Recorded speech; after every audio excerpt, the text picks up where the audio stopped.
Thank you very much. It is indeed a great pleasure and an honor to be here the second time around. And sometime when I come here, I feel like a lonely battle that I have been waging for so many decades is really coming to fruition, and really I see the kind of institution that you're promoting, the Indian knowledge system. So for some of us, Indian knowledge system is not something very remote, but it is a lived and an experienced battle. We did not compromise. So as I was telling the people here, if I had written my book as The Politics of Caste and Gender in Mahabharata, that would have launched my career in a different way. But you fight the good fight because you don't make a pact with the devil. So in that sense, it is really very special for me to be here in your company, that an institution that is so wonderfully promoting the Indian knowledge system. So that is what makes it very special, and I thank you very much for this great honor. So now coming to Mahabharata. On one hand, Mahabharata, just to set the stage, it seems to outmeasure space and outlast time. So everything that needs to be said about the universe or the play of the universe, let's put it that way. When you say Vishwanataka, right, it is not a universal play, but it is a play of the universe. And that is exactly what Mahabharata is recording. And the Sutradhar for that is Ganesh, the scribe. So in that sense, it does not obey any laws. It is really a dialogue between many schools of thought, many ideological stances, many ethical stances. So how then do we deal with a text like this? So V.S. Suktankar, in compiling the critical edition of the Mahabharata, very clearly says it is the philosophy of the self. The self is both the capital S-E-L-F and then the small self. So when any time we engage with Mahabharata, it is like entering into a hall of mirrors. We see ourselves seeing ourselves. And therefore, in that kind of infinite images that you see, which is actually both terrifying and exhilarating at the same time when you enter the hall of mirrors and you see infinite images of yourself. So that is where the self is now need to examine itself. That's why Suktankar called it as a philosophy of the self, both the big self and the small self. And that's, in a nutshell, is what Mahabharata is all about. It is a Vishwanataka. It is a play of the universe. And Nietzsche calls this as the Weltspiel.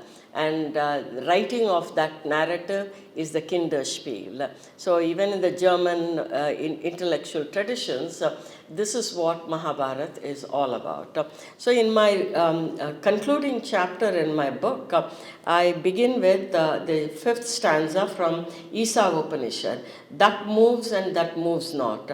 That is far and the same is near. That is within all this and that is also outside all this. The tadejati, tannejati, I'm sure you know I don't have the exact words here. So now what is all this? This is a very, this stanza actually discusses the paradoxical nature of reality. It is transcendent and immanent. It has both the centrifugal and centripetal forces that determine the underlying unity and diversity of the world.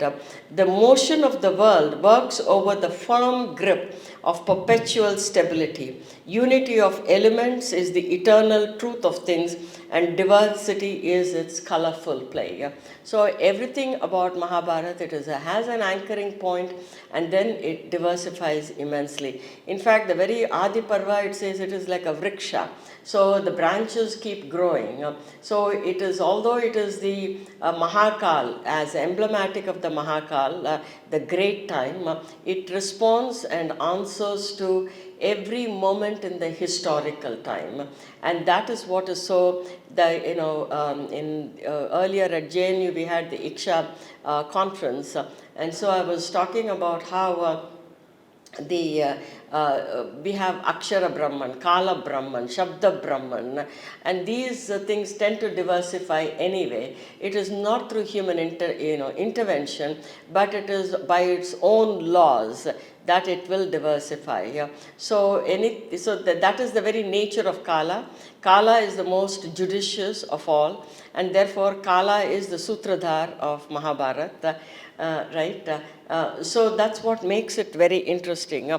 So that is the reason that though it is everything is inside, it is a complete Sampurna text, but at the same time it is always under construction. It is never ever finalized, and that unfinalizability of it is the very beauty, and that is what gives the dynamic thrust, that semantic mobility that is much needed in any text, and that's why it has lasted forever. It has unlike the Western world where the novel is the big celebrated genre. Why? Because they see the epic as a complete finished text. It cannot make any contact with the present day, and it is beyond the zone of familiar contact. But whereas Mahabharata is always in the so familiar, it is so far, it is so close, it is both an epic, and that it undergoes liquefaction in every engagement, and it is precisely that encounter with Mahabharata that demands.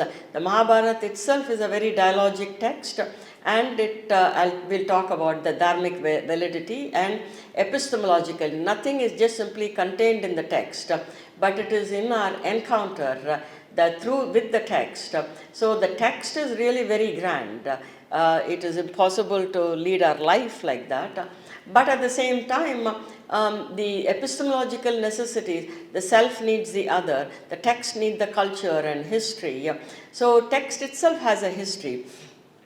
We don't just inherit Mahabharata, we don't just inherit the story, we also inherit the categories of interpretation. So when our grandmother is telling the story, or grandparents tell the story, there is such seamless flow. I never knew when my grandmother was telling me the story, where did the epic story end and when does the family drama begin. It is just a very back and forth. So these characters are all the time roaming around in the world, and the task is to identify them, and that is the sort of the charm and the beauty and the grandeur and the majesty of Mahabharata. So let me begin with a shloka from Rig Veda. I ask as a fool who knows not his own spirit, where are the hidden traces left by the gods? This is from Rig Veda. So the four Vedas, Rig Veda, Yajur, Sama Veda and Atharva, are the most stupendous manifestations of the Brahman. But these are authorless revelations that are Shrutis, heard and experienced and then transmitted from one generation to the next. Abstract in nature, they are not injunctions. Instead, they disclose supreme truth about existence on multiple planes. The epic Mahabharata, like other texts like Natya Shastra, are called as the Panchama Veda, right? So the Panchama Veda, the fifth Veda that communicates through itihas, actual, indeed it was, that is the literal translation. So indeed it was, that means it happened, it is recorded, and there is sufficient evidence for this. Many scholars have debated, when they look for the dates. My friend Vishwa Adluri, who has written extensively on Mahabharata, he says, don't bother about the actual historical time, because this is very trans-temporal. It makes no sense to actually, because that is when you want to determine the validity of the text and whether the actual date, when did it happen, that kind of a linearity of time. Mahabharata doesn't lend itself to that kind of thinking. It is so multi-temporal. One of the phrases that we use in any kind of, when we refer to whether it is Mahabharata, Ramayana or Bhagavad Gita or even Natya Shastra, it jitna Puratan hai, utna hi Nutan hai. So Puratan and Nutan are not polarities, but they coexist, they intermingle. The time stretches into the ancient past, it talks about the present, and it's the open-ended future. So all the three time zones are somehow woven together in this particular text. So at the very beginning of Adi Parva, Sage Sauti says that the Purana first promulgated by the great Rishi Dvaipayana, which has been heard both by gods and the Brahma Rishis, was highly esteemed.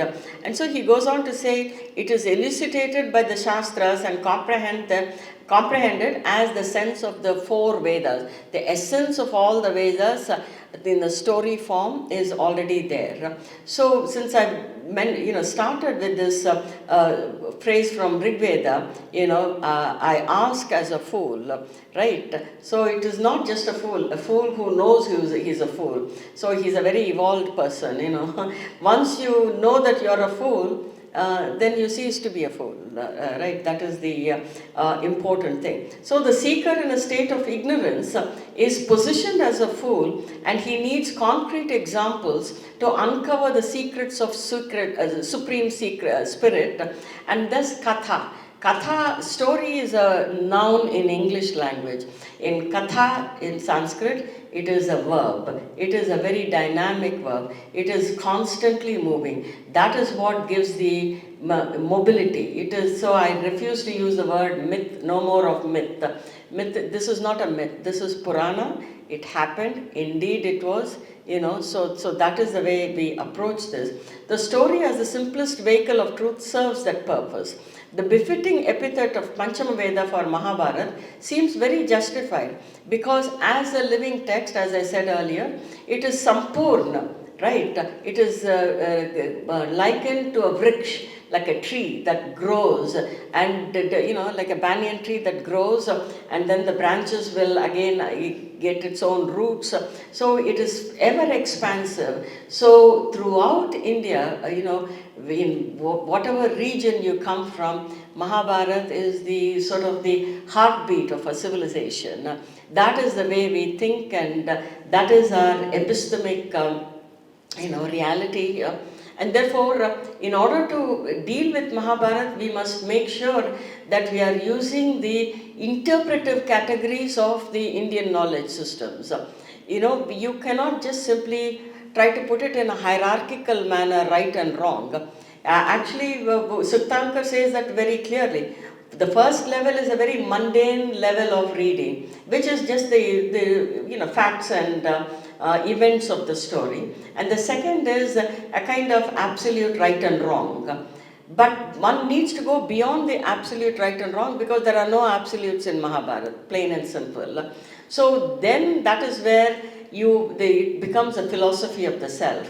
When the self is removed from that interpretive engagement, when you just say, oh, the text seems to suggest this, or the meanings are contained in the text, there is no limit to the epistemic violence that one can engage in. Only when you affix your signature and take accountability for the interpretive stance that you take, that is when there will be growth.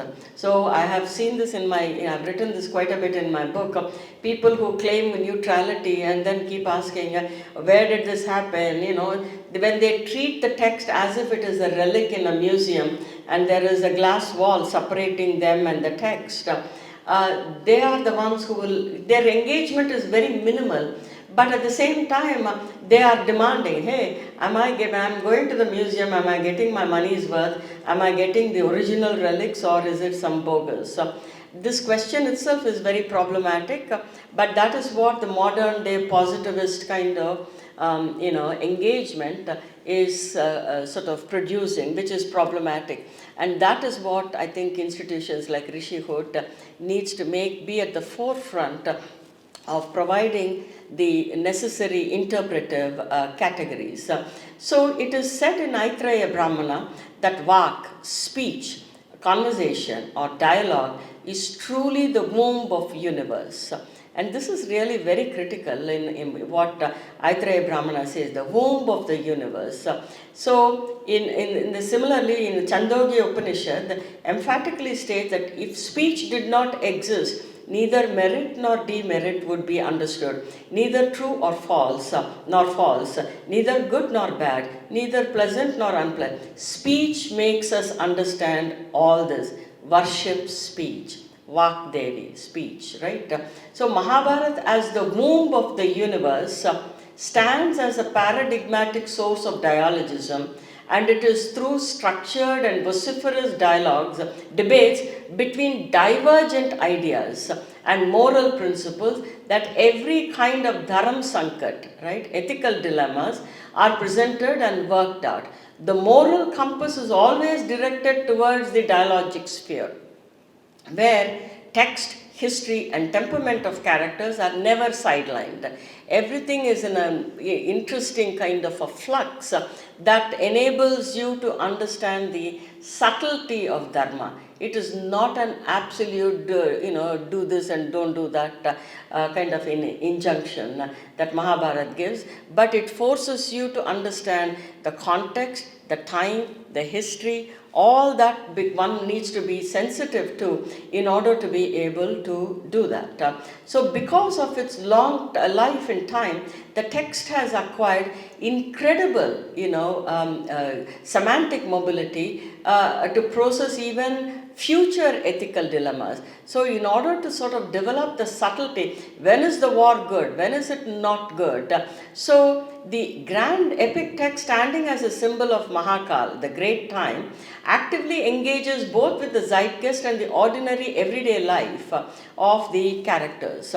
So even a casual acquaintance with the voluminous text gives the impression that one is not dealing with a central plot. There is no such thing as, at least Ramayana has some kind of a central plot. But Mahabharata doesn't have. See, Ramayana came first. So in Ramayana, Nar and Narayan are the same. He takes the avatar of Nar, and therefore it is, he sets a good example, unwavering adherence to Dharma, and so that is first needed in the evolution of consciousness. But when it comes to the Mahabharata, here one is questioning the very nature of that Dharma, right? So you're not necessarily just simply following it, but you're questioning, and it is constantly in a state of evolution.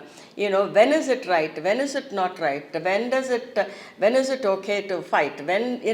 So it is not like a casual feel-good drop bombs kind of, the sort of the Western world, but rather nothing is spared of that kind of a dharmic sense. When is it a dharmic war? Why should the war needs to be fought? So we realize that, there's no central plot, but plots and subplots that move in multiple directions. We realize that sage Vyasa does not assert any semantic authority over the text. In fact, Vyasa, although he is the father, quite literally and figuratively, he himself is not, his voice is not the loudest. Lord, it is not even loud at all to begin with. But he is just simply orchestrating the polyphony of voices, right? The multiple voices. Each one comes from a very different, ethical position because of their own specific, nature. He is a skilled orchestrator of other several author thinkers, we can say, Bhishma, Krishna, Vidur, Gandhari, and so on. So innumerable through these characters we hear disparate and contradictory philosophical stands. Each and every ideologic voice stands on its own merit. So for example, Panchali's words stand for the ethic of rage and retaliation. That has merit. In the entire Vanaparva, the debate that goes on between Yudhishthir and, I mean, that is a classic example of what dialogue is. There is no other text that captures that dialogicality between Yudhishthir and, because Yudhishthir leans towards the ethic of restraint and reconciliation. And she uses very salty words. She calls him Napunshak. And she says, you got to fight the good fight. Otherwise, you are not restoring Dharma. Dharma must be restored. Peace, you cannot have a very patchwork kind of Shanti. That doesn't work in this. So every character in the epic comes across as ideologically authoritative and independent and being faithful to their manodharma. Right? Even when their voices clash, we recognize how any signs of monologic impulses are destroyed. So ambiguities and indeterminacies prevail. All the time, it is precisely because there is nothing that is finalized that makes Mahabharata a very unique text. So, and humans are invited to reflect and distinguish between Dharma and Adharma at a given moment in a given context. So, you know, one of the things that inspired me to go to, you know, when I read Mikhail Bakhtin's works on the problems of Dostoevsky's poetics, he writes a lot about polyphonic voices and all that. I told myself, my God, there is no text more polyphonic than Mahabharata. And it is really incredibly powerful. And therefore, that's what became my obsession, and I was not ready to give that up. So there is he says, Dostoevsky's novels characterize a plurality of independent and unmerged voices and consciousness. So in Mahabharata, you will see the clash of that plurality of independent, unmerged voices. So a genuine polyphony of fully valid holds even stronger with respect to Mahabharata. Polyphony, heteroglossia, multi-layeredness of meanings, unfinalizability are some of the telltale signs of dialogic world, and we find this feature in all their fullness in the Mahabharata. So the very structure of the epic text is constructed as nested dialogues throughout the 18 parvas. Consider the very beginning of Adi Parva, right? Ugrasrava, meaning fears to hear. Also known as Sauti, is the Sutradhar, the storyteller, and being the son of Loma Harshana, hair rising, right? You know, hair rising, narrates fierce and hair rising stories that he heard during the snake sacrifice told by Vaisampayana to Janamejaya to the curious sages assembled in the Naimisha forest. The sages and the Sauti converse about the exchanges between Vaisampayana and Janamejaya, who in turn discuss about the dialogue that occur between various characters in the epic. It is through these dialogues within dialogues, right, nested dialogues, that Vyasa presents the characterological profiles of individuals in the Kuru dynasty. So Vyasa points out the virtuous principles of Gandhari. Actually, the Gandhari's virtue and her nobility is established in the Adi Parva itself. She is not some namby-pamby woman. She is a woman of substance. For that matter, in our Puranic text, none of the Pativratas, they are faithful in body to their husband, but their nefarious activities, they don't approve of it, and they're constantly counseling them to knock it off, you know, to in modern day language. So that is a very important, you know, aspect.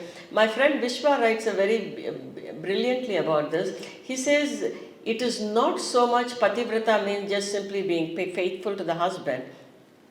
It is a disciplined yoga for them to gain some kind of control over their own system, so that, because it's not like as if their pativrata dharma, many of them were not rescued by that, you know, almost all of them were never rescued by it. So that pativrata, that disciplined practice is the first crack in the in the heads of whether it is Ravan or whether it is Jalandhar or whether it is any, that is where the story, so it's a very complex notion of what Pativrata means. It is not a simple-minded, prosaic kind of, characterization, which is very problematic. So every act occurs at a specific time and place, the intersection of those axes that Bakhtin refers to as chronotope. So as I said, jitna puratan hai, utna hi nutan hai. That Nutan and Puratan is not polarities, they are not binaries, but they coexist. You turn your head one way, you will see the Puratan, you turn the head the other way, you will see the Nutan. So all the time, have you ever gotten bored of reading or listening to Mahabharata? We all know the story. But each time there is something new. Each time there is some new revelation. Each time there is something else, some connection that is made to the contemporary world. So when these actions are heard and evaluated at different points, see, that is the reason that Mahabharata, Mahabharata automatically absorbs the historical time. And the errors of the historical time can also be corrected at a later time. It's not as if it is finalized. It can be corrected, and that is the beauty of it. Because as I said, Mahabharata is a repository of ideas. It is a condenser of memory. It is a generator of new ideas. It's a cleanser of stale ideas. So it is an auto-cleaning kind of a text that somehow manages to do that, and that is the power of the text. Right. So the time of the story. Okay. And right in the Madhya Mahabharatam, right? Madhya Mahabharatam, in the middle of the Mahabharata, is the dialogue par excellence between Krishna and Arjuna.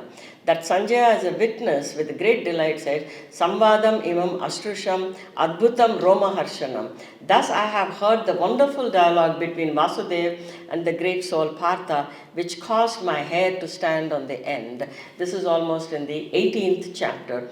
Unarguably, the Mahabharata is a dialogic through and through, because what is presented at a given plot is not the life of an idea in an isolated consciousness, nor is it a mechanical interrelationship of ideas, but it is the consciousness in its own evolution and growth alongside other evolving consciousness. That is where the tension is palpable at every given moment in Mahabharata. So for instance, Pratigna, right, the vow taken by Bhishma that will protect the throne of Hastinapur brings him glory, but the very same vow also becomes a sharp, forcing him to fight on the side of adharma. So what might bring you the glory is also going to bring your downfall. Right. So very same name, because the cause of the downfall as he goes to the battlefield, similarly Karna's unwavering charitable nature brought him glory, and the very same nature becomes the cause of his downfall. Indradev comes and takes his kavach and kundal. Previously, the teacher gives him a curse, and another Brahmin says, "You will forget everything." So, and the mother comes and reveals the secret of his birth. So, poor guy, everything is stacked against him. He is noble, but he is also part of a dushta chatushtayam, the evil four, right? So he is also part of that, and he knows very well that he is not going to win this battle, but he has given a word to his friend Duryodhan, and therefore word is a very important thing. Once you give a word, you have to honor it, no matter what. You just have to honor it. So in this grand itihas that the epic embodies, no individual, however noble their deeds might be, no idea, despite seeming idealism, remains stable. They are invariably subjected to the spatio-temporal upheavals. After the Kurukshetra war, Yudhishthira laments, alas, having vanquished the foe, we have ourselves been vanquished in the end. That is in the Sauptika Parva. So when irony becomes glaringly visible, we realize that every act and every outcome have an underlying philosophy. And Bhakti in ours, there are no ought to. That is one of the beauty. That's why we enjoy, engaging with Mahabharata, because it is not dictating terms what to do and what not to do. But he says, think about it. It is really a cognitive, great exercise. Actually, any engagement with the Puranic text is a great engagement with, it's an exercise in imagination, I would say. Yeah. It's a great exercise in imagination. So kind of directives, because the abstract art must come face to face with actually lived life to establish its veridicality. So anyway, I talk about how Bakhtin says there is no aesthetic art or an ethical art or a theoretical, socially valid art, but all these positings gain their validity within an aesthetic, a scientific or a sociological unity. The art gains its validity within the universe, within the unity of one's occurrent answerable life. So प्रश्न को जवाब देना ही पड़ेगा, and the job of Mahabharata is to raise questions, and इनको through our lived life we have to answer. So we ask questions to ourselves, we ask questions about the text, we even ask questions about the actions of the God, right? And so that is the dialogicality that Mahabharata is talking about. When Yudhishthira, and this is an important point, when Yudhishthira at the end of the war laments that the vanquished have become victorious and the victorious seem vanquished, he is primarily engaging in an intra-psychic dialogue, an act of answerability, where the intended goal to be triumphant in the battlefield comes face to face with the actual outcome, dead bodies strewn across the battlefield. So the expected feeling of jubilation collapses in front of the outcome. So in Beyond the Good and Evil, Nietzsche very aptly says, there are no moral phenomena at all, only a moral interpretation of the phenomenon. This is sort of very, very Nietzschean and very important. In the Mahabharata, there are no winners and losers. No such declaration is ever made. Affirmation and repudiation of any act are only momentary. None can make claims of ethical truth in all circumstances. So, about the subtleties of Dharma in the epic, Arindam Chakravarti says, ethical truths, Dharmasya Tattvam, remains hidden in the cave, and that cave could be one's heart or intellect. Without plumbing the the deep interiors of the self, answering to an act is not possible at all. Otherwise, everything is only on the surface level. Anticipating the outcome of the war, the Pandavas could not, and as per Dharmic duties, should not have refrained from entering the battlefield. At that point, that is the necessity of the hour. You got to go. You got to fight. There is no dancing around it. But in our Puranic text, any killing, although it is necessary, Prayashchittam is also an important part. You don't just like that feel good, kill and then celebrate.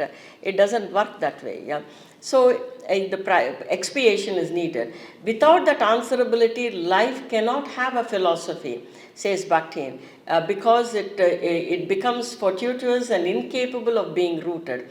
The Mahabharata demands this rootedness and answerability, a hallmark of dialogy. Even after killing the Pandavas, or for that matter, even Prabhu Sri Rama, they had to do the lot of prayashchit, they had to do the proper rites and rituals in order to kind of, and if they had to pay a price, they did pay a price too. So that's also a given.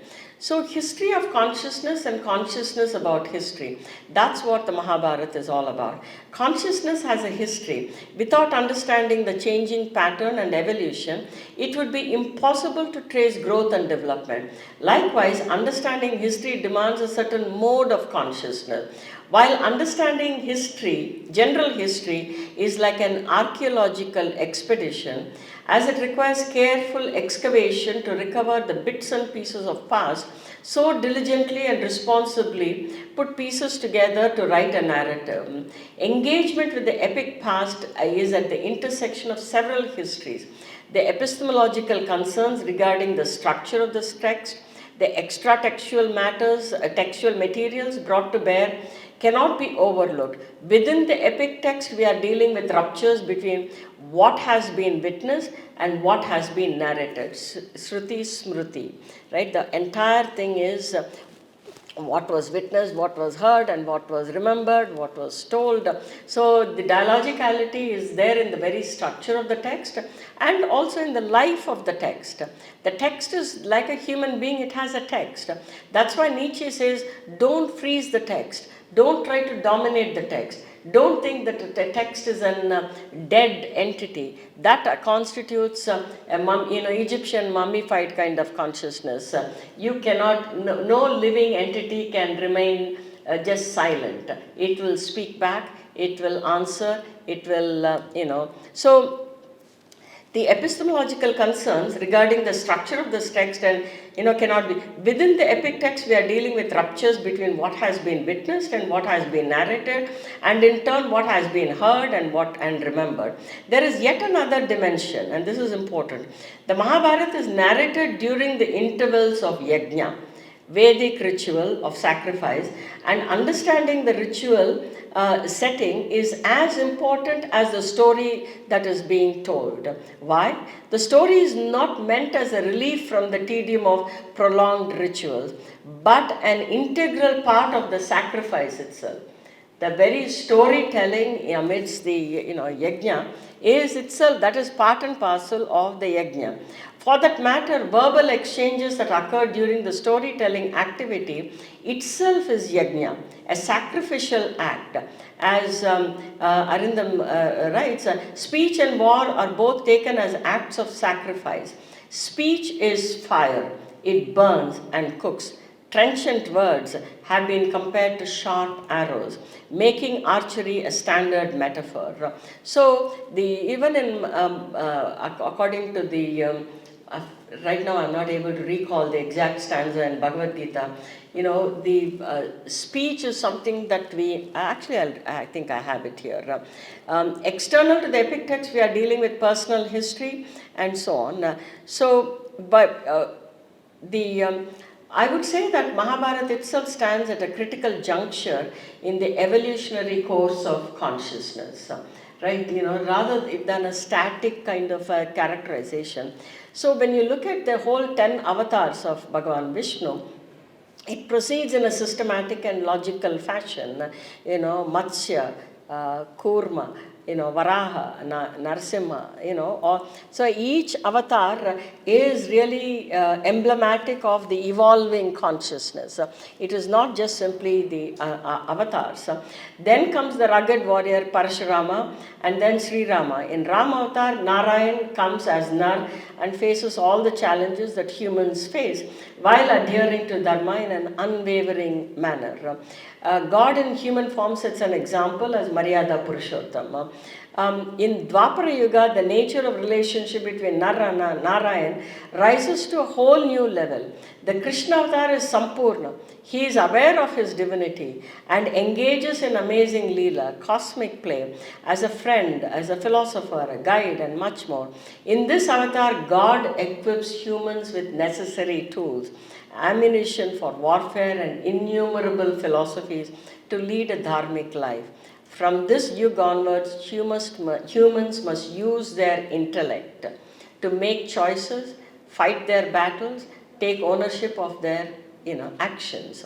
In Ramayana period, God descends in the human form, whereas in Mahabharata, human must ascend to make life divine, as Sri Aurobindo would say. Humans must hold themselves answerable to what Bhakti refers to as super addressee.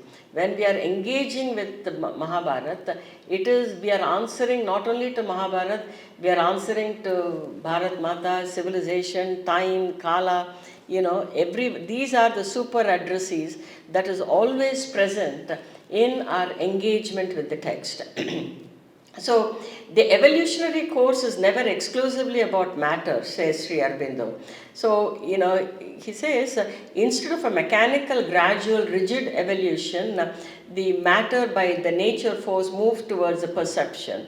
So the finest expression of an epic ascent of human soul in its journey from ignorance to the entry point of superconscient is found in Sri Aurobindo's epic poem Savitri. Incidentally, the story of Savitri originally appears in the Mahabharata, in the Vanaparva, narrated by sage Markandeya, when Yudhishthira asks if he has come across a lady so chaste and exalted like Draupadi. They have a very fierce argument, Draupadi and Yudhishthira, but they respect each other. They don't negate each other, and they're not dismissive. So, taken this epic, the legend in Sri Aurobindo's hands becomes an emblem of evolution of consciousness. Mrityorma Amrutangamaya, from mortality to immortality. Consider the following passage, and this is one of my favorite sections among the many, the glory and fall of life, and it is so apt for the Mahabharata. And I'll give you, it is in Book 2, Canto 3. Escape from the restraint of settled forms, she has left the safety of tried and known, unshepherded by the fear that walks through time, undaunted by fate that dogs and chance that springs. She accepts disaster as a common risk.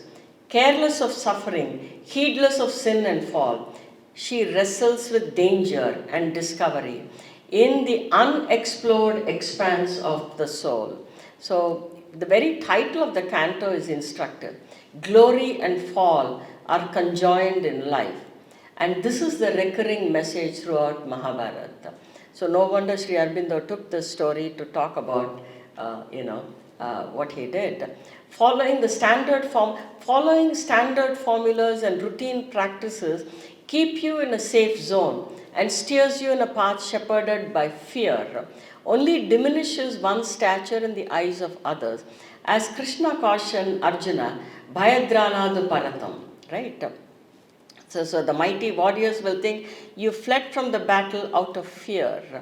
Don't do that. So he says, hence actions must be undaunted by fate, with a full knowledge that fate and chance are workings of unknown power, and still one must rise and act to perform your duty. Choices are risk-laden, outcomes are indeterminate, and yet one must confront the inevitable. Right? So, Hatova prapsas swargam jitva yapa bokshase mahim. Slain thou shalt attain heaven, victorious thou shalt enjoy the earth. So, but war is certain. Yuddha, it's going to happen. Whether you like it or not, it is there. Consciousness must choose between the action guided by Dharma and inaction dictated by fear. See, these things have incredible psychological merit. So, if the fear, if it takes hold of you, then nothing, no action, there's no movement. It traps you in that fear, and that's the end of the story. If action guided by Dharma clashes with other manodharmas, as in the case of Bhishma and Karna, they anticipate and accept the fall.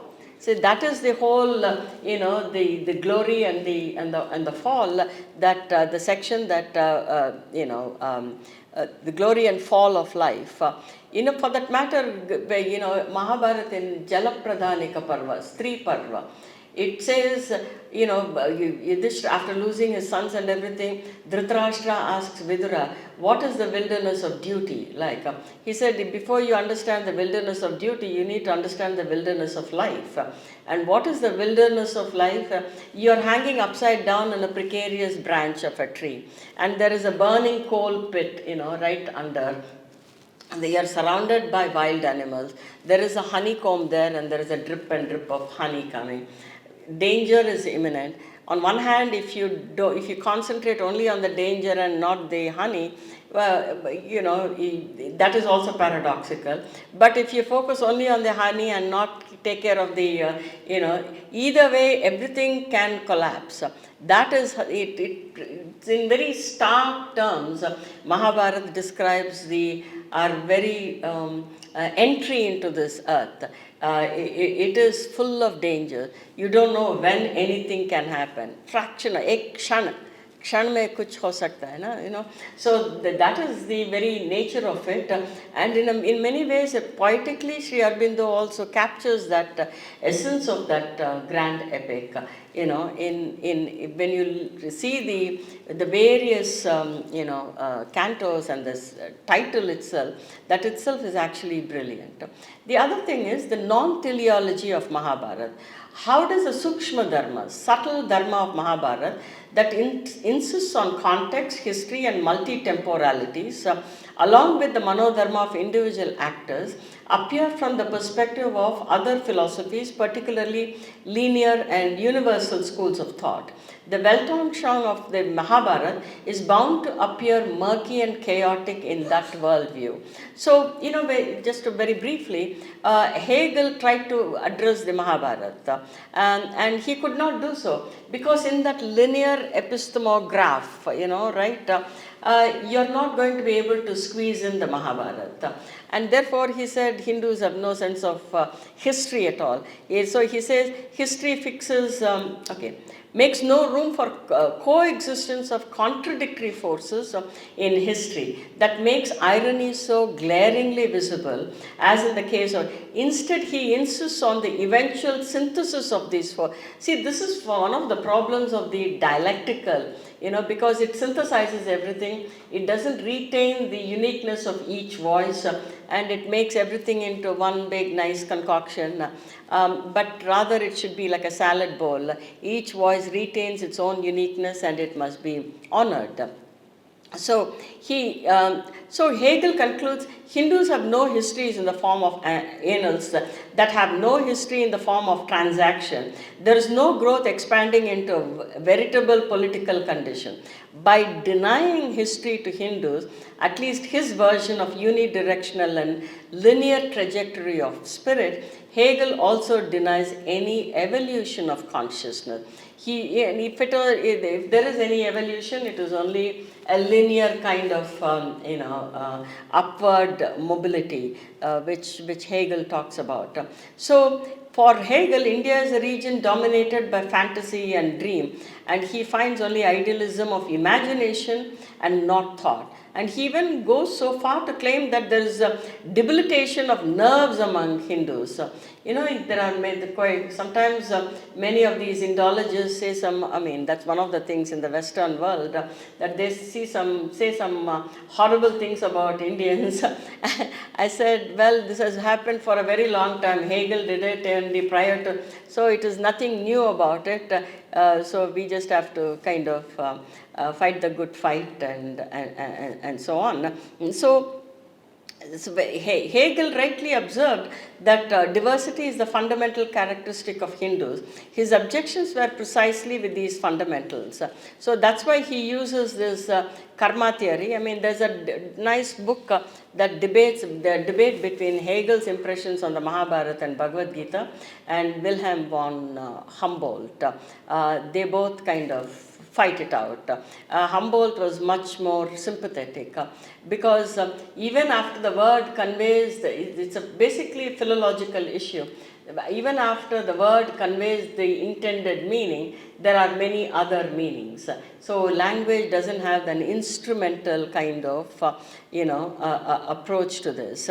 So the reading of Mahabharata becomes far more conducive when we move away from the Hegelian and then we move on to other thinkers. There are other Western thinkers who have given the Mahabharata lends itself better, particularly to Nietzsche or Giambattista Vico, Italian thinker. Something about those, or even for that matter, Plato and Aristotle, they were much more sophisticated than these modern. For them it is really had to do with dominance. And so that is where the ideas are coming from. So the drawing from the Mahabharata by its very nature invites multi-layered, multi-dimensional reading that requires complex web of multiple genres. The centripetal and centrifugal forces of multiple genres make the discourse move like a flowing river. But if the genre is singular and made into a fixed template, then the reading of the epic becomes limited and impoverished, and the consciousness engaging in the epic is rigidly monologic. Interpreters are like wanderers in the text, semiosphere. So we are basically wandering the semiosphere and really awakening the hidden meanings. That's the reason that every time you enter the Mahabharata world, there is something kuch naya, something new happens, something new we discover, some new connections we make. That is absolutely very critical. Drawing from the new science of Jean-Baptiste Vico, the Hayden White insists that troping, the various rhetorical tropes, is the very soul of discourse. So when the metaphor is the dominant trope, the divine law is at the forefront and even exclusive. See, the divine law issue is that as we are rendering God as a puppeteer, and that we are just simply puppets in his hands. But he has endowed us with free will. So you have to fight your own battles. God is not, even when Gandhari asks Krishna, you could have prevented the war, he said, no. It is not in my hands. It is your karma that is going to determine whether war will happen or will not happen. In such theocratic worldview, interpreters of Mahabharata conceive, as a puppet. Okay, so just to give an example from my study, I used 4 plots. One among them, these Draupadi's Swayamvar. On one hand, the Krishna is signaling to Draupadi, reject him, because he is fully capable of shooting the arrow at to the eye of the moving fish. So does this mean that marriage is made in heaven?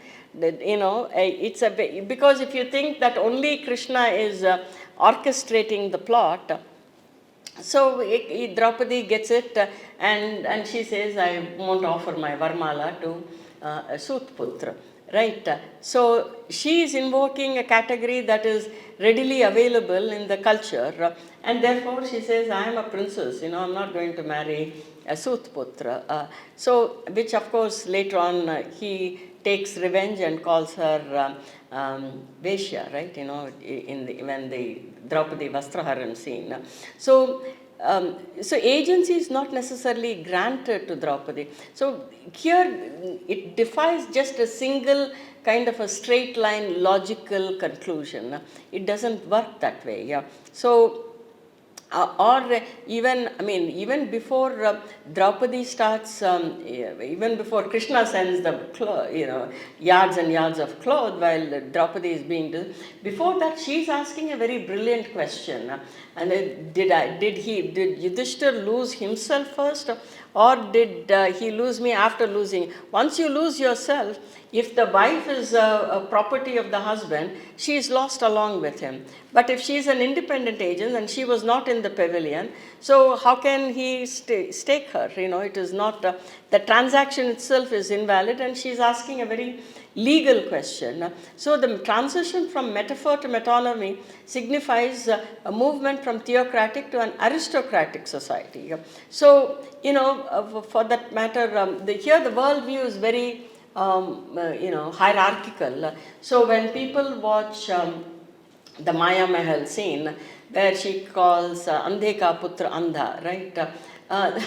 Many would say, oh, why did she have to laugh right in his face? She could have, even if she was tempted to laugh, she could have just used her pallu, hidden her mouth, and gone to her private chambers. You are just simply inviting trouble by bullying a powerful man, right? So that is a sort of a metonymic, characterization. The world is full of powerful and the powerless, and the powerless must know their place and keep their mouth shut and not fight the battle.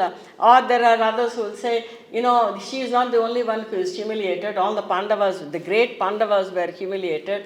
Why is she opening the mouth? But just because these guys kept their mouth shut doesn't mean she has to keep her mouth shut. So, all these gendered issues do come up. So, this is an integral part, right?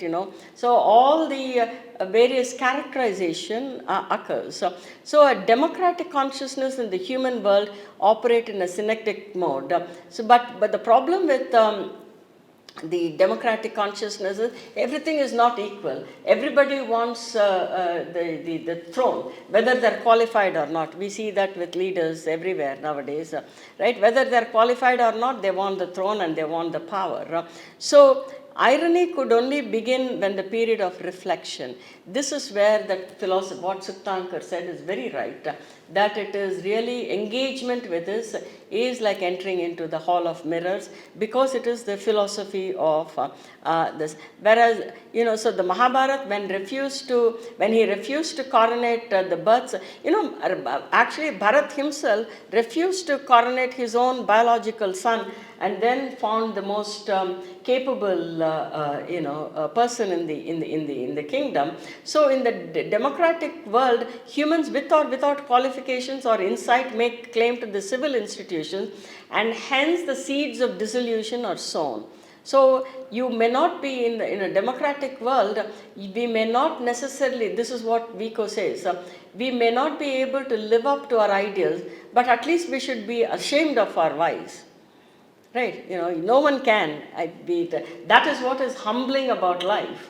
You have all these glorious, ideals that we want to live by, but real life tests you, and it says, so that is one of. So even when not so meritorious acts are committed due to ignorance, upon knowing the truth, epic demands self-condemnation. So once Yudhishthir knows that Karna is his older brother, he is really tormented by the. So when irony is a prominent trope, even boons have built-in paradox. For instance, Bhishma is granted Ichcha Mrityu, but he does not have Ichcha Jivan. There is no Ichcha Jivan for him. He has to live the life. Only he can determine the hour when he can depart, right? So, and he has promised that unless till the Hastinapur is in the hands of competent people, I'm not going to leave. So he has to live through that pain. He has to live through that, difficulty. Yeah. So therefore, despite the boon of leaving the world at his will, he does not have the freedom to live as he wishes. And that is the difficult part. In fact, death is the easy part. Go figure how to live. That is the challenge, right? So he had all the wisdom, but Dhritarashtra and his sons would never lend their ears to his wise words. Conversely, see, dialogue can happen. This is an important thing. He can keep on shouting, the old man, the Bhishma Pita, he can keep on saying, hey, don't violate the rules of, the Dharma. But who is going to listen? So to think that anyone, you can have a dialogue with anybody, it is only merely aspirational. It is not something that you can think that you can't force anybody to come to the dialogue table. They have to come on their own and be able to negotiate in good faith. So, or the conversely, curse can become a boon too. Arjuna was cursed to become a eunuch, right, by Urvashi for resisting her lustful advances. That curse becomes a boon for him in the Virata Parva. So a boon can become a curse, and a curse can become a boon, and that is important to sort of bear in mind, and that comes handy for him to during the the Virata Parva. So the ability to recognize the trappings in a boon and converting a curse into a boon to meet the need of the hour comes only with a heightened philosophical consciousness. In Dwapara Yuga, Narayan, the god, is a guide and a charioteer, but the Nar, the human, is the actor and the warrior and is no longer a follower. Choices must be made, consequences must be faced. Vico postulates that cultures and civil consciousnesses must rise from primitivism to high civilization, that is, from theocratic to aristocratic to human world. So in our human world, irony is very palpable, right? So I won't go into the, because I like to devote some time to, one of the things when Mahabharata, when I have shown this episodes in many parts of the world, when they watch the Maya Mahal scene, invariably say, wow, ancient India had holography. How about that? I neither refute it nor it is just reality. That is the frame of reference. Or when actually this is in a family setting, when Arjun has to fight Jayadratha, he has to shoot the arrow in such a way that his head falls on the lap of his father, so that both are finished off. Invariably people say, oh, GPS guided missile. So this is the reality of interpretation. So it is not some laughable matter when when a leader says we had whatever plastic surgery or head transplant or something, but this is an epistemological reality, because that is how we understand, right? So furthermore, meanings picked up by the text in the course of time can also be contested and reinterpreted. I'll take the example of Devi Sita's Agni Pariksha. Initially, I too thought, "Arey baapre, ye kya test hai? As a woman, it is offensive, blah blah blah. All that stuff."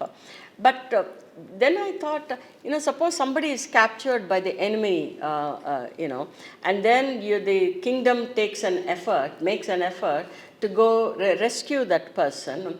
That rescued individual's testimony is not sufficient, right? For Raj Dharma, it's not enough. You have to establish some, you have to verify that. So Sita has been abducted. All the resources of the kingdom has been utilized with the help of Vanarasenya and everybody to go rescue her. It has nothing to do with his suspicion, but he has to follow the process. Right? Recently, after October 7th, this is someone that I know who's, the Hamas came and abducted, and she was placed in a Palestinian home, and she was repeatedly raped by all the family members, and she was in the army, and therefore at one point she was able to signal the Israeli army, and so they knew the location, they barged in, and practically everybody was killed and she was rescued. Will her just testimony as to what happened there is enough? They need to test, the guy. That is just simply, whether it is any country, you have to establish some amount of verification. Whether you may be able to find or not able to find, that's a different story. But you cannot just simply rely on what the victim alone says. That is Raj Dharma. It has nothing to do with suspicion and all that. So we need to sort of understand that Agni Pariksha in a completely different, model. So to understand Mahabharata, we need to understand life and vice versa. Right?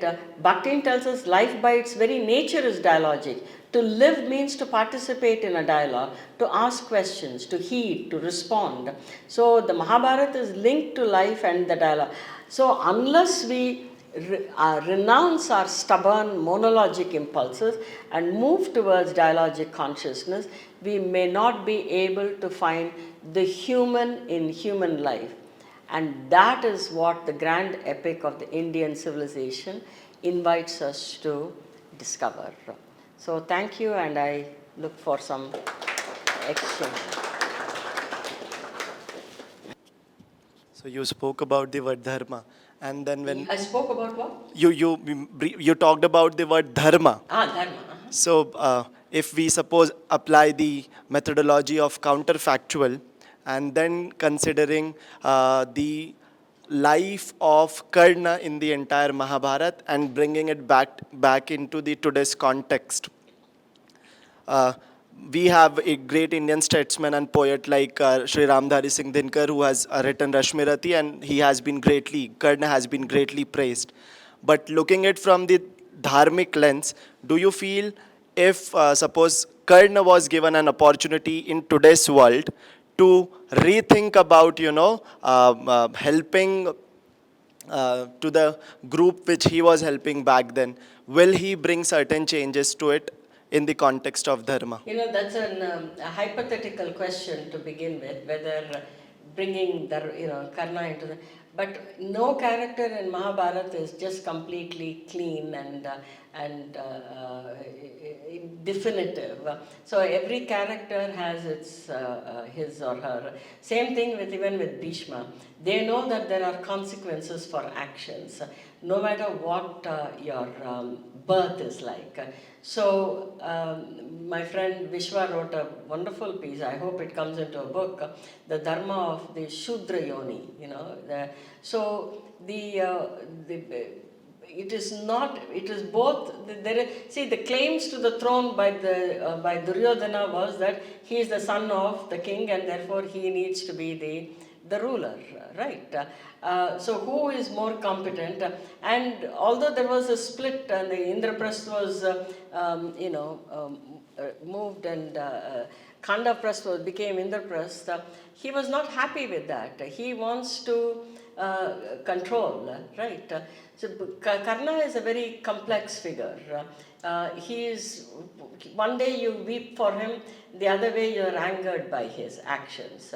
He says she is married to 5 men, and therefore if she stands unclothed, it would be not objectionable. I mean, that is a gross violation. Your blood boils. So nobody is spared of their so-called status in the society, and that is the point that Vishwa makes in the Shudra Yoni. Because of all the characters, Vidur was the most noble. He was the knowledgeable one. He was Mahatma Vidur. Although he is born, he was born of the servant of the. But one turned out to be pale, the other one turned out to be blind. They did not have a proper moral compass that Vidur, had. So to ask the question how they would have done it, it is left to our imagination. Whether he is going to be talking about the caste or see, Mahabharata has both. For that matter, even Vyasa himself is the son of a fisherwoman, right? He doesn't experience the stigma that Karna experiences. So who is born out of wedlock, who is not? So it's a very complex web of story where all these inequities and the nobility of the characters are shown. So it doesn't have this kind of an activist, your question sort of suggests a kind of an activist answer. That doesn't mean that we stop fighting for justice, but to think that it is going to be just even is not going to. To give you an example, and I have to say this, Amartya Sen teaches at Harvard Divinity School, which has nothing to do with divinity at all. And here is his his interpretation of the Bhagavad Gita is that he says he uses these terms like deontological and consequentialism and all that wonderful, taken from the Western philosophical tradition. And he says that Arjuna, in his Arjuna Vishada Yoga, in the state of despondency, he was concerned about the consequences of the war. And he says he stands on higher moral ground, and all the 17 chapters of what Krishna is saying has no merit. This is actually, I find it to be a disease, at least in the Western world. Everybody wants to change the world. Nobody wants to understand the world. Nobody even knows the history. Everybody goes and, boom, boom, boom. This is not a workable situation. It requires a lot of hard work and to bring about the change. It is a very sustained effort. It doesn't happen by shouting in shrill voice in the streets. This is my honest feeling, because I'm done with what is going on in the entire Western world. I think they have hit an impasse. There is no theoretical breakthrough so far. Nothing new has come out, and the existing philosophical systems are not helping them navigate this world, and therefore, that kind of approach is very problematic. I think before you want to change the world, you need to understand even dialogue is very aspirational. Dialogue doesn't happen everywhere. You can't force anyone to come to the table, negotiating table. They have to come in good faith and make a deal. When they don't make a deal, then I wrote after October 7th from Mahabharata, actually. It says, if you are carrying burning coal in your coat pocket and you get burnt and then you cry victimhood, it's a laughing matter. That is there in Mahabharata. This is not my line. This is in the Jalapradha. You can go check it out. It is in the Stri Parva, the very first section, Jalapradhanika Parva. So the Mahabharata doesn't give you in a sugar-coated manner about social justice. It only talks about Dharma. It's not going to it doesn't spare anyone. Even the gods are not spared. Right? When the Amsha of Shiva, Jalandhar, in order to he cannot be defeated. And Vishnu Bhagavan comes and disguises himself as Jalandhar and does the puja, and using him as a witness, Vrinda curses him out, and she said, you will suffer. So nobody is spared. You don't act with immunity. You might have certain nobility. That doesn't give you the cover for your bad actions. Right? For anyone, that's reality. Even gods are not spared. Even they are cursed.